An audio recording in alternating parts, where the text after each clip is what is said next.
There's a version of this story that Katy Perry would prefer you believe. It involves a sun-soaked coastal estate, a pop icon finally settling into her dream life, and a pristine Montecito compound glittering behind iron gates like something pulled straight from a luxury travel magazine. It is a beautiful story. It is also only half true. The other half is what her team of inspectors found when they finally opened the front door. What greeted them was not a celebrity sanctuary. It was not a private paradise waiting patiently for its famous new owner. What greeted them, lurking beneath every manicured surface and behind every expensive wall, was something far more disturbing. A property in quiet, accelerating collapse. And before we get into exactly what they found, you need to understand how a $15 million estate ended up abandoned, rotting, and fighting for its structural life in the first place. In the summer of 2020, Katy Perry's business team had their eyes locked on one of the most desirable parcels of real estate in all of Southern California. A sprawling 2.4-acre compound perched in Montecito, the ultra-exclusive enclave in Santa Barbara County, where old money and new fame live side by side behind hedgerows and security cameras. The property was extraordinary by any measure. The main villa stretched across more than 9,000 square feet, anchored by soaring entryways, a professional-grade chef's kitchen, and rooms that flooded with Pacific coastal light every morning. Surrounding it were manicured Mediterranean gardens bursting with bougainvillea, 2 detached guest houses, resort-style pool, and a private tennis court framing panoramic views of both the Pacific Ocean and the Santa Ynez Mountains. It was the kind of compound that feels less like a home and more like a private universe. The estate had recently been purchased by Carl Westcott, an 80-year-old entrepreneur who had built his fortune founding the iconic 1-800-FLOWERS business. But Westcott was in fragile health, battling a degenerative neurological disease and recovering from serious spinal surgery that left him on heavy medication. Within days of signing the deal, Westcott's family claimed he had been of unsound mind during the transaction. He attempted to unwind the sale. Perry's legal team did not step aside. Instead, they dug in, locking the elderly seller into a courtroom war that would drag on for nearly 5 years. Through depositions, appeals, expert witnesses, and counterfilings, the legal machinery ground forward relentlessly. A Los Angeles Superior Court judge eventually ruled there was no persuasive evidence that Westcott had lacked mental capacity during the original transaction, and Perry formally received the keys. But here is the catastrophic consequence nobody in that courtroom fully anticipated at the time. While the lawyers argued, while filing deadlines came and went, while the case inched through the court calendar, the estate itself was sitting completely empty. No maintenance crew. No climate control running. No grounds team. No one. For 4 years, the mansion simply sat. And Montecito is not a forgiving environment for a neglected property. The moment Perry's team took legal possession, they did not move in furniture or pop champagne. They deployed a forensic inspection team, reportedly more than 24 structural inspectors, architects, and environmental specialists, and told them to document everything. What followed was one of the most sobering property assessments in recent Hollywood real estate history. The single most alarming discovery was happening where no one could see it. Deep in the unventilated crawl spaces and subterranean lower levels beneath the main villa.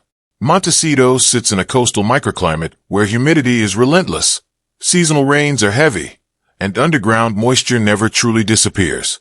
In a properly maintained estate, sophisticated drainage systems and climate controls keep that moisture from doing damage. But with those systems shut down and no human intervention for years, rainwater and coastal groundwater had been steadily seeping through the lower foundation walls completely unchecked. The consequences were severe. Heavy structural wood beams had rotted through.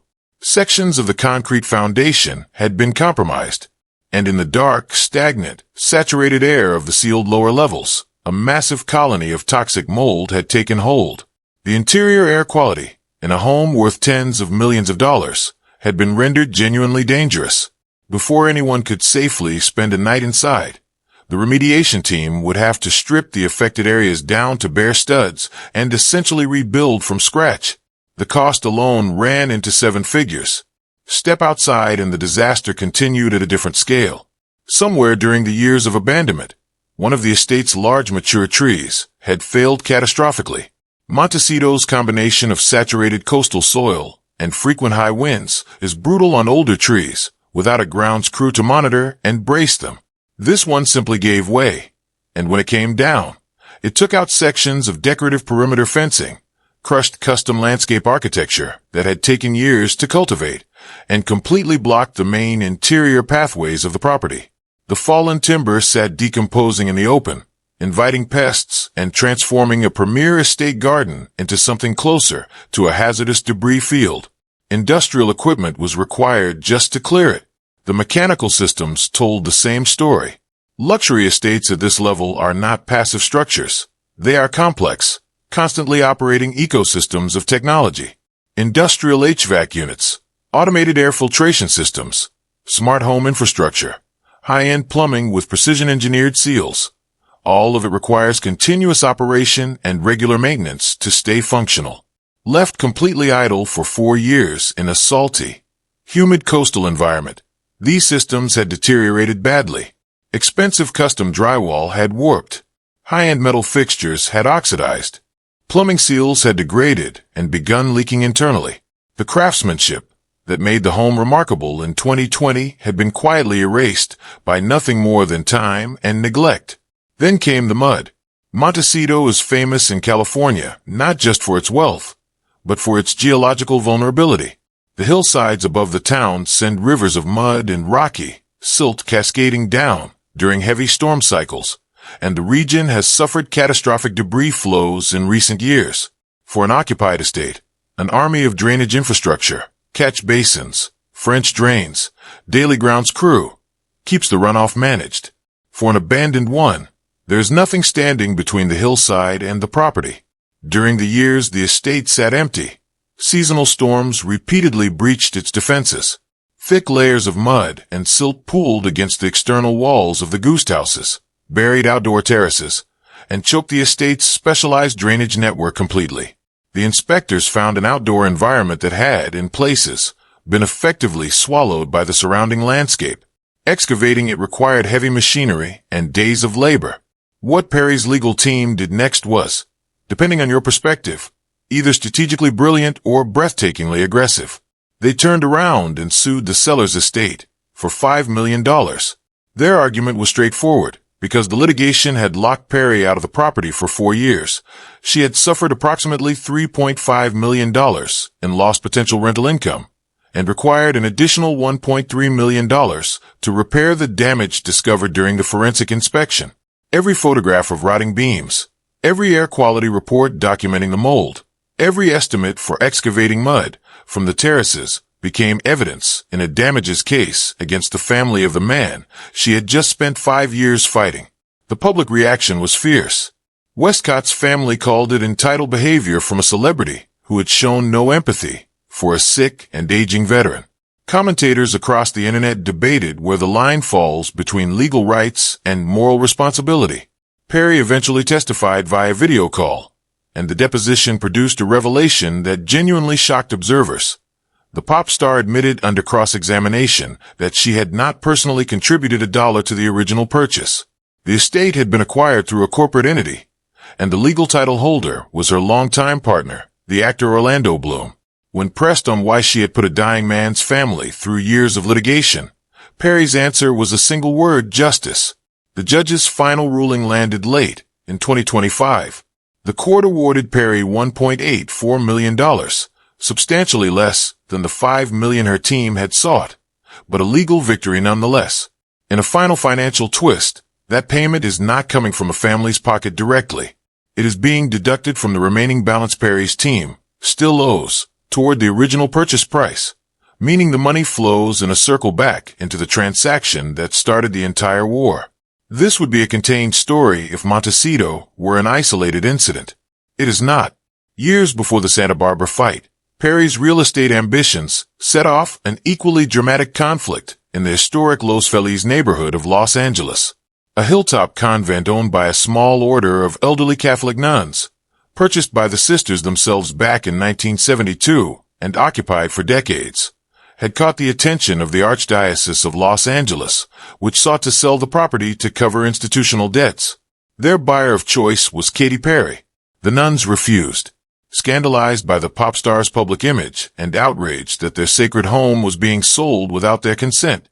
Two of the remaining sisters executed a competing sale to a local developer instead, handing over the property for slightly more than Perry had offered. Perry's legal team, joined by the Archdiocese's attorneys, filed a crushing lawsuit. The developer was ultimately hit with a $15 million judgment that pushed her company into bankruptcy. The human cost was devastating. One of the nuns at the center of the resistance, Sister Catherine Rose Halsman, was 89 years old when she arrived at the courthouse for a post-judgment hearing. Speaking to reporters outside, she delivered a trembling plea directly to the pop star. "Please stop. It's not doing anyone any good except hurting people." Moments later, she walked inside and collapsed on the floor. She died there. Even after that victory, Perry never moved in. Vatican bureaucracy required the church to secure a replacement home for the displaced nuns before finalizing the sale, and the logistics stalled for so long that Perry's contract eventually expired. She walked away without ever spending a night on the hill she had fought so hard to claim. Taken individually, any one of these stories could be written off as the unfortunate complexity of high-stakes real estate. Taken together, they reveal something more deliberate. Perry's approach to property has been consistently the same.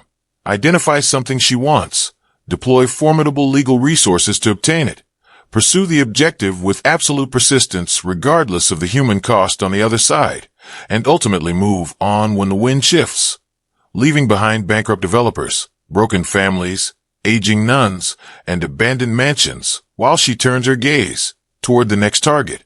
The Montecito estate, the one her inspectors found rotting from the inside, has since been leased out to a Hollywood power couple for $70,000 a month. Perry herself has reportedly shifted her attention to international horizons entirely. The California chess board left behind. The pristine paradise still stands behind its iron gates, remediated, renovated, and generating income for its owner, who has never once slept inside it. And somewhere beneath those manicured gardens, the ground that cost so much to win is simply waiting for whoever owns it next. If you found this story as wild as we did, hit subscribe. We go deep on the real stories behind the headlines every single week.